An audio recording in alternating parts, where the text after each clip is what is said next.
Hey, welcome back to Evil's Comics. Thanks for stopping by. This guy right here is Evil Mike, or Mike if you have a problem with that. I don't care. But I do have a review for you. From Boom Studios, we are talking about Behold, Behemoth, issue number 1. It is written by Tate, Brombal, art and colors by Nick Robles, and then letters by AndWorld Design. And if this wasn't the idea that you want for a first issue, I don't know what is. It was fantastic, but let's get in there and I'll give you some thoughts at the end of the video. Before we get going, please like, comment, subscribe. All that stuff helps out this guy right here. Lets me know I'm on the right path, you know what I'm saying? So, the book starts off in Orville, Louisiana. We are presented with our main character, Grayson, and another character that's very important to the story. Her name is Kavita. But we are at a funeral. At this moment, we don't really know why. We do see that the funeral's for this guy over here, who's a decorated officer. They don't really tell us at the moment yet, but we'll get there. But we do know the main character's name is Grayson. Right after that, at the funeral, you can see by these panels down here that he starts having like some kind of attack or something, and he basically like starts kind of like daydreaming or dozing off, or he's like transported to another world or something like that. But it's kind of like a flashback, and he's remembering this one scene with him and his brother Liam, and they're basically like kind of showing us the dynamics of the brotherhood they got going here. Liam's supposed to be the big brave brother, and then his little brother Grayson is scared and yada yada yada. But they're sitting here like fantasizing about the future and how things are going to be better, talking about having like 1,300 dogs and eating Big Macs every day, those kind of things. But all of a sudden they do get a bang bang bang. Reading this, I thought it was gunshots, but it's actually knocks at the door. They kind of do the same thing later on in the book. But Liam mentioned something about that he's early or something like that, and they show right here. And right over here, they kind of show Liam with these bright red eyes, and he's looking a little different. And the last couple things that Grayson says to Liam before he opens the doors, "I'm sorry I let you die." And Liam says, "Die?" But that's the thing, little bro. Everything dies. And all of a sudden, we are transported to somewhere completely different. It's kind of really hard to make out what's going on, but you follow this trail and you meet up with this thing over here, this guy with this staff looking thing. The trail is coming from the staff, but we do get like a close-up over here, and nothing but these guys over here chanting his name, Gray. We do see in the background as well, we'll point that out, this being the Behemoth. Right after that, we are transported back to the funeral. He is kind of shooken awake by Kavita. We do find out that Kavita is the partner to the police officer that was his brother. That's what they're at the funeral. So going back to his old dream, it kind of doesn't make sense. It kind of lets you believe that, like, you know, his brother died as a little kid or something like that, but he didn't. He was a decorated officer and supposedly a good one, and somehow he was murdered on the job. It's kind of left ominously how he was murdered, but they do bring that up 2 or 3 times.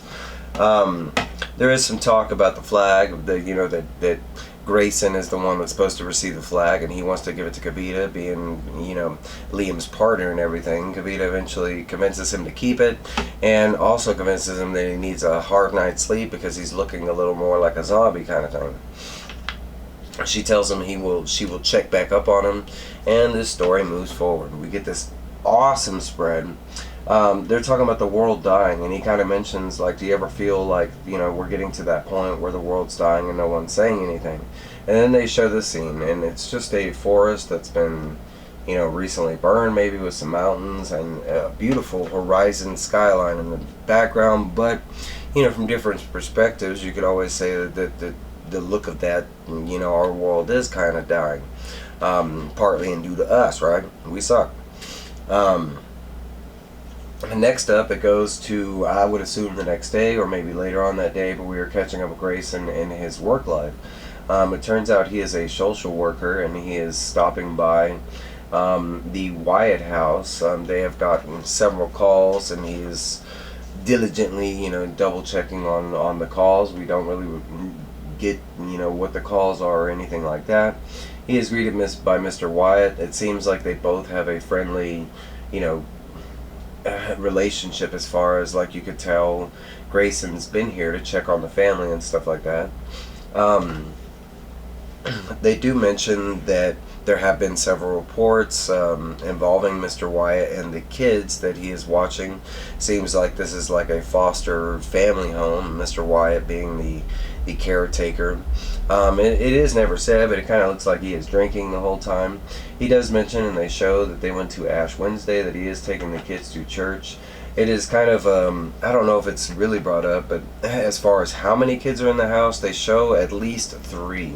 And he mentions 2. I can see like 2 over here, and a couch and a chair right here.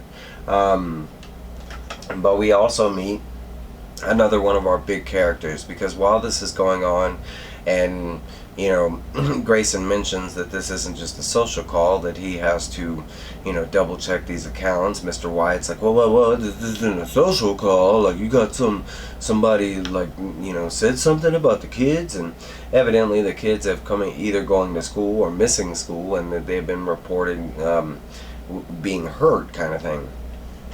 We do see some scenes, but we find out that they're coming from another room in the kitchen, but it is another one of our main characters, but as one of the other kids, Ren. And he does mention that the call was on Ren. At the same time, we're seeing, like, they're in another room, and they're showing us what Ren's doing, and all of a sudden she drops a plate. As soon as she drops the plate, we get the scene over here where Grayson all of a sudden looks like he's having a massive migraine or something, and we get, like, the first real pictures of the Behemoth right there. They kind of rush into the kitchen, and Grayson actually sees Ren for the first time. Runs up to her, and he finds out that she dropped the plate because she cut her hand on the dish while she was washing them. Says it was an accident, and instantly, is trying to repeat herself. That it was an accident. I'm sorry. Evidently, there are some bad things going on in this house. That's hence the reports on why Grayson's in the house to check off. We do get some other scenes of this character, and that they show before that they were calling Gray. But as soon as they start showing the character, the next thing they show is this character standing in front of Mr. Wyatt. Mr. Wyatt looking scared. And he's like, "Oh, she fell off her track, Grayson. What are you? I can explain." In the red moments, it looks like this big bulky dude that just beat the hell out of somebody. And they kind of show these red panels over here. And the next page we get is Grayson waking up in the bathtub at home. He kind of vaguely remembers going to the White House and doing making the call, but at the same time he doesn't remember how he got home. He's definitely lost track of time. He's already mentioned this before. As he was going to the White House, he was trying to call in a prescription, and one of the side effects he was trying to call in, he was trying to get it changed, refilled and changed, but he was talking about that he was, losing time. He gets a knock at the door, hence I mentioned that they were doing the bang, bang, bang, but he does get a knock at the door, and Kavita, as an officer this time, is there to retrieve Grayson. Incidentally, they go back to the White House, and when they go back to the White House, they see that there is this, that a tree has fallen on the White House, and Kavita mentions that everybody in the White House is now dead. Grayson is taken by surprise because he mentions that he was just at the house, like right before he had passed out, and they were all alive. Kavita instantly hears this and was like, wait, that means you were the last person to see these people alive. I need to know what went down, what happened, blah, blah. He kind of starts talking about that he was there for a call, and kind of mentions the whole thing with Ren, and that's when they bring up she is the only person alive. She's still in the house, and she's stuck in a cabinet, and they can't get her out. And they're hoping that the caseworker can get out. There are some things that come into question when you read the book, but like there's a lot of like kind of symbolism, like on the back jacket he has like the sign of the cross. He kind of mentions the church quite a bit. While this is going around, there has been talk about the end of the earth, what I mentioned before, but there are like small news reports that goes on in the background about other natural disasters that have gone on around the world. just like we do on a daily basis, right? Hurricanes, earthquakes, that kind of stuff. But the officer Kavita does mention that in Louisiana they are kind of like not really in the location to experience a lot of the phenomenon that's been going around the world, and saying that the tree falling on the house had nothing to do with those like weird phenomenon or whatever. And they do show the inside of the house. Grayson goes to retrieve Ren, since she is stuck in the cabinet. We do see most of the inside of the house, and it is just bloody and a big mass of wreck. He starts trying to convince Ren to come out of the cabinet, and she's scared of this dude. And seeing him at first, she's like, no, no, no. And eventually he has to do this whole conversation as a caseworker, and he's like, look, I've been here since, you came to this house. I've always tried to help you. That's all I want to do now is help you. If you take this chance and accept my help again, that's all I'm ever going to do is help you. And he does get her to start coming out of the cabinet. As soon as they touch, it's like they're instantly linked or something, like kind of like a spider sense goes off or something like that. But Ren, she freaks the hell out, like saying not again, like she starts, just going crazy and stuff, screaming no. And at that time, Kavita's like, wait, what went down? She's acting this way with you. The house looks like this. I need to know, what this report was all about, kind of thing. As soon as he starts doing that with the whole like spider sense thing, he starts getting like kind of sick and stuff, and he runs off, tries running to the bathroom, slams the door, and he's just like hugging his head because it's like a massive migraine or whatever. While this is going on, they do show these red scenes of that guy Gray or whatever, and he's fighting off all those people that were yelling out Gray or whatever.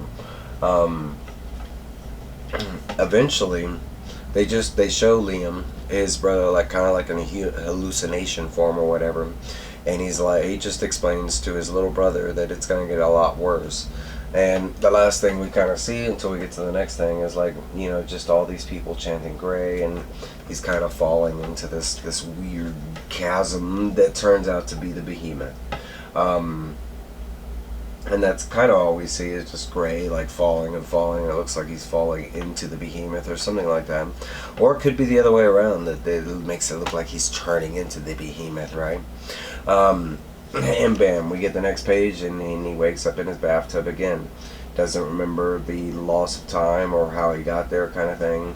Instantly tries to call Kavita, goes to the police station, and when he gets to the police station, as you can see, the police station is pretty demolished. It is messed up and bloody, and when he gets to the police station, the only person in the police station is Ren. He doesn't know how she got there, where that goes into, but all she is screaming out is she didn't mean to. She says that she's so sorry, I didn't mean to, and that's it. The next thing we get are some shots, and I will mention that the book in the very beginning mentions before the fall, and I want to accept that this is after the fall or whatever, but they show the man that they've been showing the whole book or whatever in the red frames or whatever, and now he is traveling with somebody. At first it looks like the Behemoth, and then it shrinks down to what looks like a little kid. And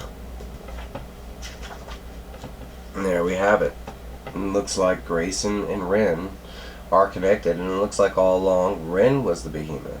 The book makes it look like Grayson was the Behemoth, like he was losing track of time and stuff, but right before that he was, turning into something and destroying everything around him, but it's not that. It was Ren all along. And the book did a really good job of making you think that it was Grayson. But somehow these two are connected, and we're about to find out how and why. And coming up issues. Let me know what you thought about this book. I thought this book was dope. I can't wait to read the second book. But hey, that's my review. Those are some of my thoughts. Let me down below what you thought. And that's all I got for you. All have a great weekend whenever you might catch this. Could be during a weekday, whatever that. You have a great day. You know what I'm saying? I'll see y'all later. Bye.